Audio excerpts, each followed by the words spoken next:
Imagine knowing the exact day your empire will fall, and still having to dress like a goddess for dinner. In the final weeks of her life, Cleopatra, the seventh Philopator, the last true Pharaoh of Egypt, was no longer ruling from a throne. She was living inside a gilded prison in her own palace in Alexandria, watched day and night by Roman soldiers who pretended to be respectful guests, while quietly waiting for orders to parade her through the streets of Rome like a captured animal. History remembers Cleopatra's death as elegant, almost poetic. A queen, a snake, a silent bite, and a peaceful passing. But that version is a Roman bedtime story, polished, simplified, and carefully edited to protect the reputation of the man who defeated her. Octavian, the future emperor Augustus. The truth is far darker, because Cleopatra did not simply choose death. She was cornered into it. And what happened in those final days inside the palace was a psychological siege so intense that even the most powerful woman in the Mediterranean world began to unravel. After the naval disaster at Actium in 31 BC, everything moved with terrifying speed. Mark Antony's fleet was shattered. His soldiers deserted him in waves. Cleopatra's treasure ships, which were meant to secure an escape to the Red Sea, were intercepted or burned. The plan to flee with Egypt's wealth collapsed before it began. Octavian's army advanced like a tightening noose. When he reached Alexandria in the summer of 30 BC, the once glorious city did not put up much of a fight. Citizens were exhausted. Nobles were terrified. Many had already begun sending quiet letters to Octavian, promising loyalty in exchange for survival. Cleopatra could feel the betrayal before she saw it. She had ruled for over 2 decades through diplomacy, seduction, intelligence, and spectacle. She spoke 9 languages. She had outmaneuvered generals and kings. She had convinced Julius Caesar to support her claim to the throne, and later bound Mark Antony to her cause. But now, no strategy remained. She retreated into the royal palace complex, overlooking the harbor-vast halls of marble and gold, now echoing with footsteps that did not belong to Egyptians, but to Romans. And she knew exactly what Octavian wanted, not her death, her humiliation. Octavian was not simply conquering Egypt. He was constructing a narrative. He wanted to present himself to Rome, not as a man who defeated fellow Romans in civil war, but as a savior who rescued Rome from a dangerous foreign queen who had corrupted Julius Caesar and Mark Antony. Cleopatra was not just a prisoner. She was a political prop. Octavian had already done this before. Years earlier, Julius Caesar's rival Vercingetorix, the Gallic king, had been paraded in chains through Rome before being executed. This was Roman tradition. Victory required spectacle. And Cleopatra, the infamous seductress of Rome's greatest men, would be the greatest spectacle of all. Octavian wanted her marched through Rome in golden chains during his triumphal parade, while crowds mocked her, threw garbage, and watched her cry. That was the real plan. And Cleopatra understood this better than anyone. Inside the palace, Mark Antony was unraveling. The once mighty general, who had commanded legions across the empire, now wandered the halls drunk, raging, and broken. He blamed himself. He blamed Cleopatra. He blamed fate. One morning, believing Cleopatra had already killed herself, Antony made his decision. He fell on his own sword. But even that did not go as planned. The blade missed his heart. He lay bleeding, gasping, calling Cleopatra's name while servants panicked around him. When Cleopatra learned what he had done, she did not run to him. She could not. She had already locked herself inside her mausoleum, a stone structure filled with treasure, perfumes, and flammable oils, prepared to burn everything rather than let it fall into Roman hands. Instead, Antony was hoisted up by ropes and dragged through a window into the mausoleum, bleeding heavily, barely conscious. Cleopatra held him as he died. His blood soaked her clothing. His final breaths were ragged whispers of regret and love. This is the moment many paintings romanticize. But in reality, the smell of blood, sweat, fear, and smoke filled the chamber. Cleopatra was covered in gore, sobbing, while outside, Roman soldiers hammered at the doors. The world she had built with Antony collapsed in her arms, and she was now alone. Octavian did not storm the palace like a conqueror. He entered calmly, almost politely, as if visiting a foreign dignitary. He sent messengers to Cleopatra, promising safety, promising dignity, promising that no harm would come to her or her children. Cleopatra did not believe a word, but she had no choice. She surrendered. Octavian met her face to face shortly after Antony's death. Ancient historians describe the scene with suspicious elegance. Cleopatra dressed in mourning black, pale but composed. Octavian young, cold, and controlled. But what the records don't emphasize is the power dynamic. Cleopatra was no longer a queen. She was a hostage. Octavian spoke gently, but his soldiers remained everywhere. Doors were guarded. Servants were interrogated. Food was inspected. Windows were watched. She could walk within the palace grounds, but she was not free.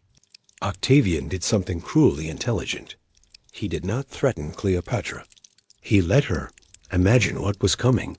He allowed her to overhear soldiers discussing preparations for travel to Rome. He allowed rumors to circulate that she would be displayed during the triumph. He allowed her to see the chains that had been prepared. He knew Cleopatra's greatest fear was not death. It was disgrace. For a woman who had spent her life crafting an image as a living goddess Isis reborn, the idea of being dragged through Rome like a slave was worse than execution. And Octavian understood that. He was patient. He could wait. Ancient accounts mention that Cleopatra stopped eating. She grew weak. She slept poorly. She cried often. Her once brilliant mind became consumed with one question: how do I die on my own terms? She tried to starve herself, but Roman guards forced food into her. Octavian ordered physicians to monitor her health. He did not want her dying too soon. She was too valuable alive. This is where the horror deepens. Cleopatra was being kept alive against her will, so she could later be humiliated in front of thousands. She began experimenting with poisons on condemned prisoners to find the least painful way to die. Egyptian texts describe her observing how quickly they died, how much they screamed, whether their bodies convulsed. She was methodically planning her own suicide, not out of despair, but out of strategy. Her children were separated from her. Her treasury was seized. Her allies were dead or had surrendered. She was watched constantly. For the first time in her life, Cleopatra had no move left on the board, except one, and she began preparing for it with the same intelligence and calculation that had once allowed her to outwit Caesar and Antony. Because if Octavian wanted a spectacle, he was going to be denied it. By the time Octavian realized Cleopatra had stopped resisting, it was already too late. Because surrender for Cleopatra was never acceptance. It was camouflage. From the outside, she appeared quieter, more obedient, less confrontational. She spoke politely to Roman officers. She asked about her children. She even discussed, in calm tones, the possibility of traveling to Rome. This was exactly what Octavian wanted to see. A defeated queen, a manageable prisoner. But inside the palace, behind the guarded corridors and marble pillars, Cleopatra was doing something far more disturbing than grieving. She was conducting research on death. Plutarch and other ancient writers make brief, almost casual references to something chilling. Cleopatra tested poisons on prisoners to observe their effects. Most historians mention this as a footnote. They shouldn't, because this wasn't curiosity. This was methodical, clinical planning. Cleopatra demanded condemned criminals be brought before her. In a private chamber, under watchful Roman eyes who did not understand what they were witnessing, she ordered different toxins administered: hemlock, opium, crushed plants from the Nile Delta, extracts from venomous creatures, snake venom, arsenic compounds, even experimental mixtures from the royal laboratories of Alexandria. She didn't ask whether they died. She watched how they died. Did they scream? Did their bodies convulse? How long did it take? Did their faces twist in agony? Her goal was precise.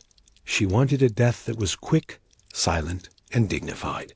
One that would not turn her into a spectacle.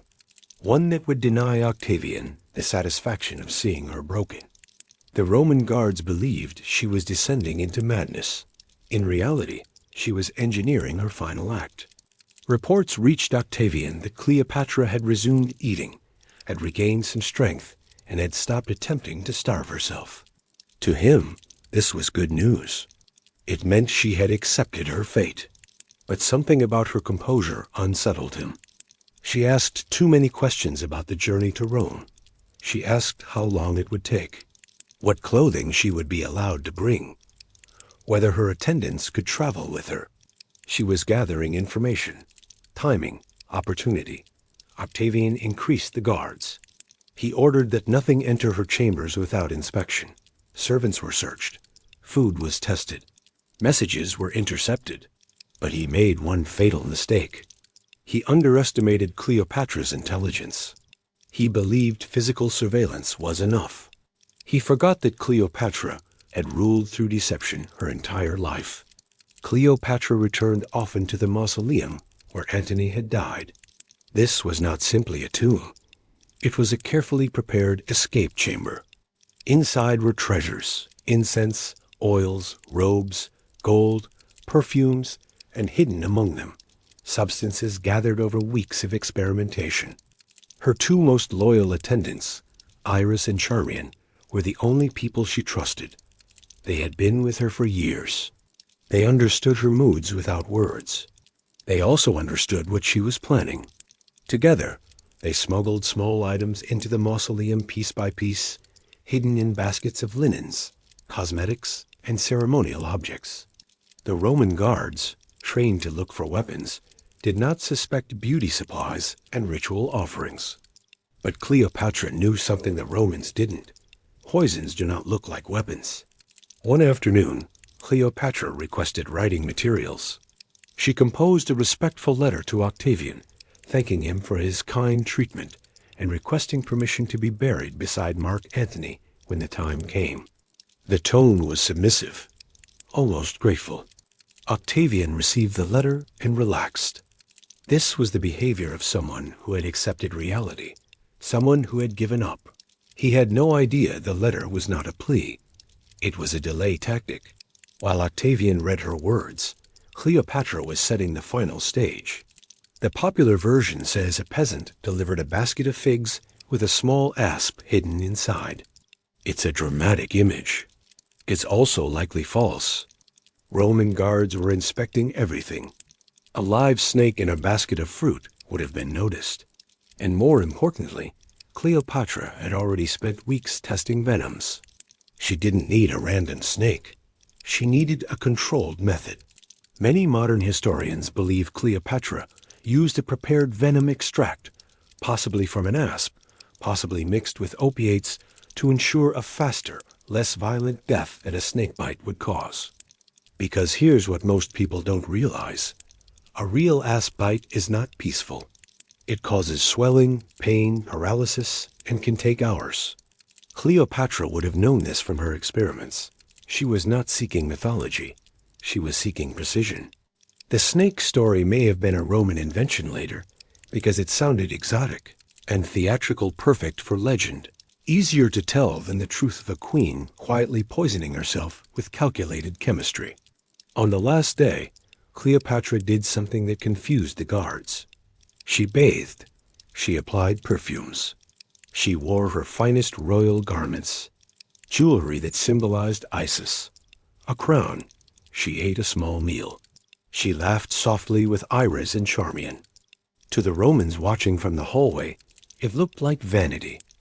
In reality, it was ritual. Cleopatra was not preparing to die as a prisoner. She was preparing to die as a goddess. Octavian received another message from Cleopatra requesting a brief private moment to pray in the mausoleum. He allowed it. Minutes later, a servant ran through the palace screaming. By the time Roman guards forced open the heavy doors, the air inside was thick with incense. Iris was already dead. Cleopatra lay on a golden couch, dressed like royalty, her body still, her face calm.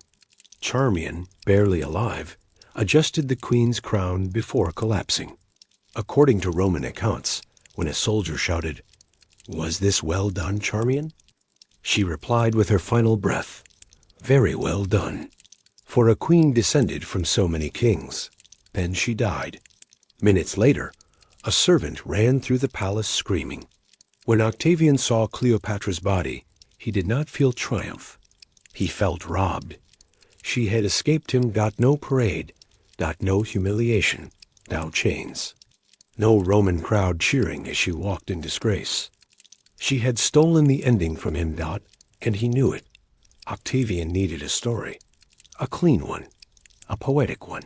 So the tale of the asp was allowed to spread, a romantic image, a dramatic symbol of Egypt. A story Rome could repeat without admitting that the most powerful man in the world had been outwitted by a dying queen. Cleopatra did not die from despair.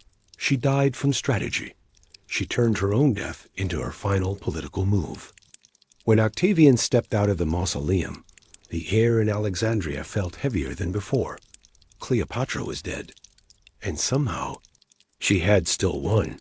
Not in war, not in politics, not in survival, but in legacy. Because Octavian now faced a problem he had never planned for. The greatest spectacle of his career had just vanished. There would be no golden chains, no parade through Rome, no cheering crowds mocking the fallen queen of Egypt. The woman he intended to display as a trophy had denied him the performance. And Octavian, the future Augustus, understood something very important. If he could not control Cleopatra in life, he would control her in history. Octavian ordered Cleopatra's body examined immediately. Roman physicians searched for wounds. They searched for bite marks. They searched for anything that would explain how she died without the guards noticing.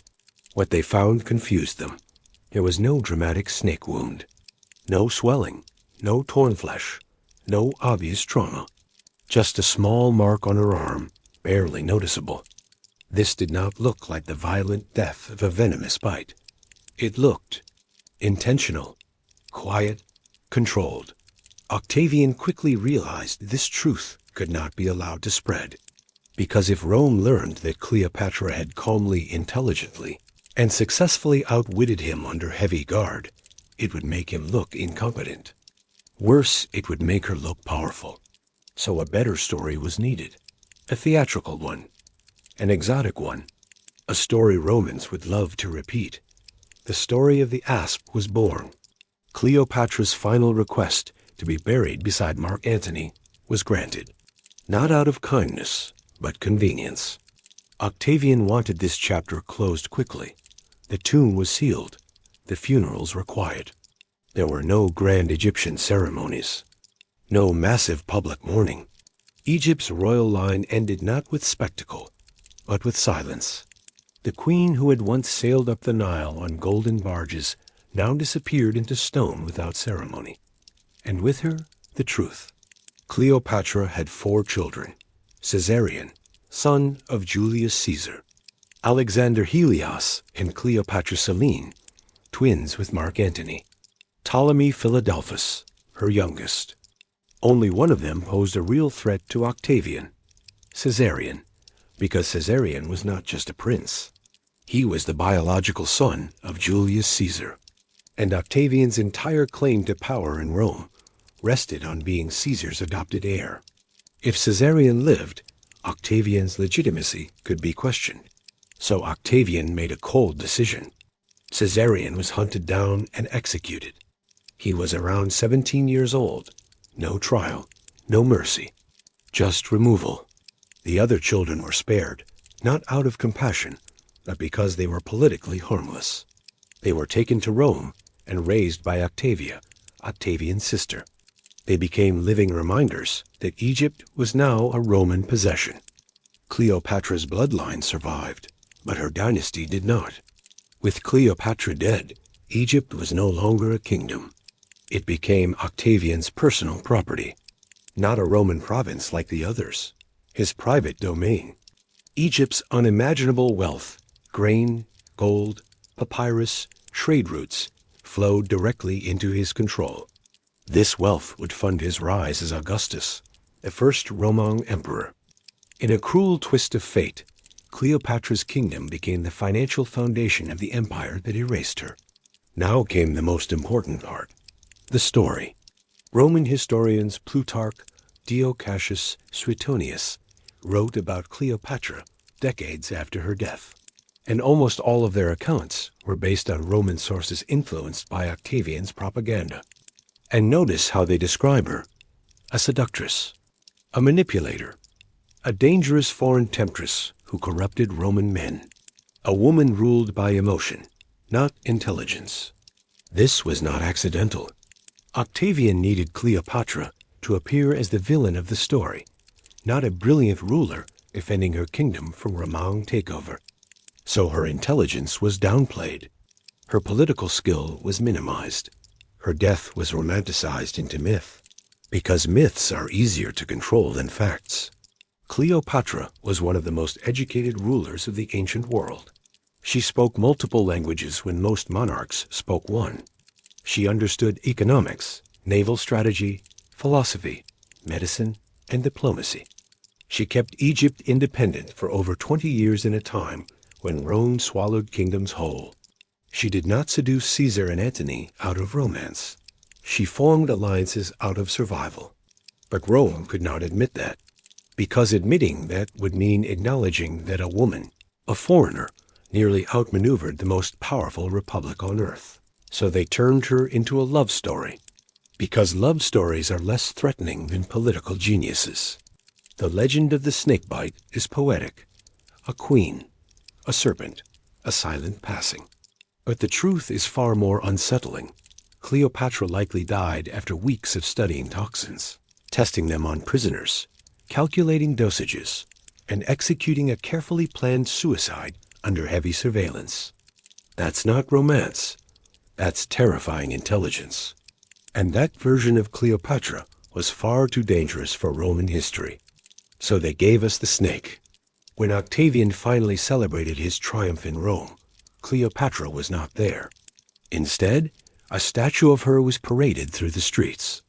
A lifeless image dragged in chains to simulate the humiliation he never got to inflict. Even in death, she forced him to use a prop.